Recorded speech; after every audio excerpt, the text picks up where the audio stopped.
Is there any tool or any solution that you've been testing or we've been testing together that you can say, hey, this is where this company is going and how they are solving this problem? Yeah, I think Alta is a great example here. Okay. Can you elaborate a little bit what they are doing? Yeah, so it's everything what we mentioned, right? From the intent data from all the different sources. Yes.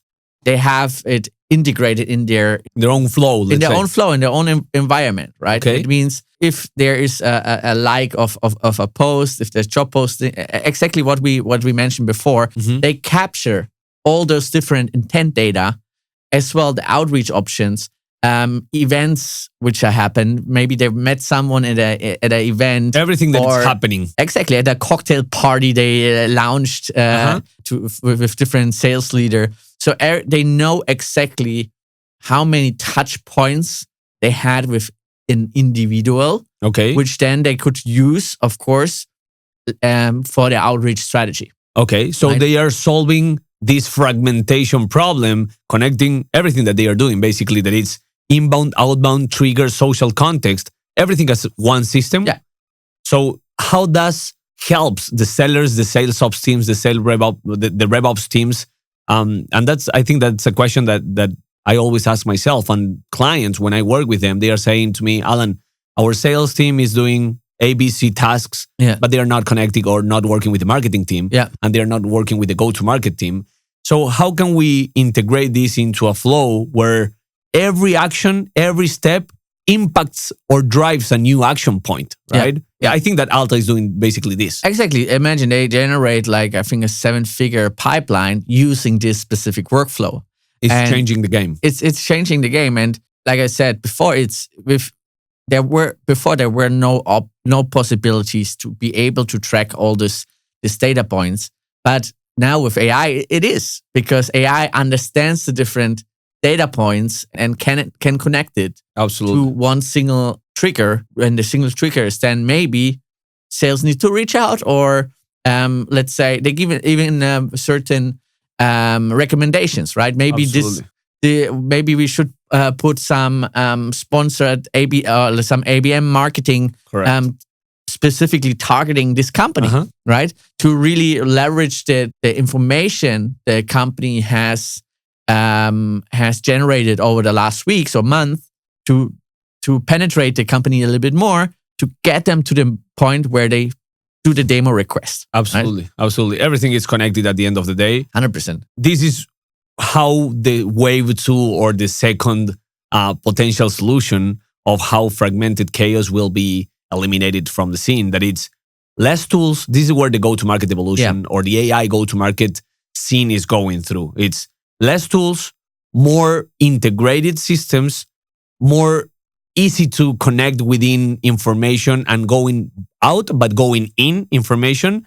And that will drive different action points internally as well. And one point we didn't highlight is how time consuming it is for a salesperson, right? Man. Imagine like you take from the data provider, upload it there, put it in your cadence, sending out the emails, check the data if it's correct in your CRM system. If an email is not correct, if it's bounced back. And the sellers, they don't even know a lot of, they don't even have, we don't even have most of the time the skills, the technical skills to jump into this data stuff and reading the data and working with the tools. And that leads me to a question that is, as a next idea or next topic within this AI go-to-market, it's what are the things that you're seeing, and we can discuss about it. Yeah. What are the things that you're seeing top performing teams are doing within this AI hype? Yeah. And how if there is any framework or strategy that you know in order to make sure that this will impact the revenue or their pipeline. Yeah. I think you mentioned a really important point, impact the revenue. So means taking out all the tools which are not bringing in revenue or like not impacting the revenue directly. Perfect. Right? So reducing the... Can you repeat that? That's important. It's a key point. Yeah, so sure. What would be in your mind, what's the action to do or to make as a go-to-market team or sales team regarding all those 10, 15 tools that they are using right now? Analyze the tool. If they do not impact directly your revenue, try to cut them. Try to cut them or consolidate them to a tool which covers it, but communicated directly, which communicates with each other, right? Absolutely. It's really important. Impacting the revenue directly. It's the key point here, right? And what I see as well from many startups out there, especially the younger ones who, are not sitting currently on 15 different subscription models, which are signed up for the next 3 years. They say, hey, why waste of money. Yeah, why should I pay thousands of euros, dollars for multiple tools if I can have one which have a smooth workflow and make the life of our salespeople much easier? Absolutely. There is a hype, I think, even on LinkedIn and in every social media channel about these companies launching new features that are not related to their main core of the nature of why they started. And I think that this is the clear example of why tools are moving towards use me and just me, because we will solve all your integration problems or your system problems. So how do you see this evolution? But just more of a personal perspective. Do you think that this would be like a bubble, like a real estate bubble in the go-to-market space? Or how do you see this AI go-to-market space moving forward? Yeah, I think those companies who, add another feature in just to satisfy another company because they know, but your competitor is doing this. And I think it can be quite a big pain for those companies because they drive away from their main core, let's say. Core and the vision they had just to satisfy. So it's like, I don't know, building a toilet and adding different features. Like you want to have a shower over your toilet. You want to have like whatever added to this different, added different features to it. And I think it will be not beneficial for those companies because just satisfying customers without even really evaluating, does it actually make sense? Yeah. I don't see it in a positive way too. So basically adding features just by the sake of adding features is not a good idea. No. Because we're seeing this hype, right? Yeah. We're seeing 100%. companies saying, hey, we just launched this enrichment part, or we just launched this, whatever it is. And we're like, okay, we have the hype, we have the FOMO. They are putting it into a beautiful scarcity way. So you want like, hey, this will solve all my problems. Yeah. And by the way, this is something that happens, I would say 99% of my clients. And let me tell you a story, short. Yeah. And please interrupt me and add into it. But basically, when I was leading a team at Revolut, this was exactly one of the challenges that we were facing. We were scaling fast. I remember that I was one employee number between 3,000 to 4,000, around that number. And when I stopped working with them and moving to the next chapter, the company had around 10K employees. So we were growing really fast. And imagine with that velocity and speed of growing, what we were seeing is that Team 1, Team 3, Team 9, we had no integration or communication between each other, not even in the systems. So what happened is that then Kevin LLC or Kevin Company, we are reaching out to you 20 times by 20 different people because we have no idea what's happening. And the worst thing is that you were looking for a solution like ours.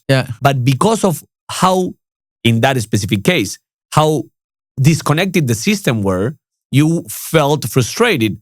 And those three things that we were telling before that Alta might solve and could solve, that it's, hey, the buyer is buying in a different way. They want relevance. They want clear information. If you have systems that are not connecting within each other, you are not going to solve that. The second thing, it's they want speed. And if you're not speed enough, or as we were talking in other episodes about the speed to lead, then we are not solving them and they can go to a competitor. Another point, it's, with the outreach, what you just mentioned, imagine you just said 3 different salespeople in teams reach out to this same individual. Imagine how you felt. Yeah, exactly. And you get 3 emails a week from 3 different people inside of the organization. And then marketing is as well sending marketing communications. It's crazy. Then he receives information from LinkedIn. I think everyone who ever got like messages from this crazy persistent sales guy, you're pissed off. At one point you say, man, I'm not going to buy. Just chill, Exactly. And it's a bad association to your company, Absolutely. bad reputation because you were too aggressive. Maybe Exactly. it works in another markets. In the US, it's a way how they sell, of Exactly. course, more aggressive. But being aggressive and having integrated systems is not the same thing. Exactly. I mean, having integrated system, if you are aggressive, can solve you or can address a lot of problems in the future, Yeah. right? Yeah, and as well relevancy, right? Exactly. Because if you send them invite to a webinar about whatever, which is not at all relevant for yeah. them, they think like, okay, but did they even do their research? It's crazy. It's crazy. So, It's crazy. yeah. Sales. It's the nature of what we are seeing in the go-to-market. It's going towards this integrated and connected system. Everything needs to be breaking one point, driving another action point. Yeah. And as we were saying, and it's always important to highlight that Alta as a partner of us and a tool that we are always using and constantly putting into action, they are going through this path. They notice that the fragmentation is real, that teams and go-to-market teams are suffering of these disconnected solutions, as well as the sellers, and they are solving this. Yeah. Right? Yeah, and as well, like with they help us a lot with the relevancy, because if there's a news article that the company opened a new office in a certain territory, Social context. social context, if you want to find that manually, of course you can do it, but it's much faster, much more effective. Absolutely. If you have like this account information, okay, open new office, that means they hire around 3,000 people. Okay, what do the 3,000 people need? They need specific licenses, Correct. maybe a better workflow in place. Bam, you can contact them directly.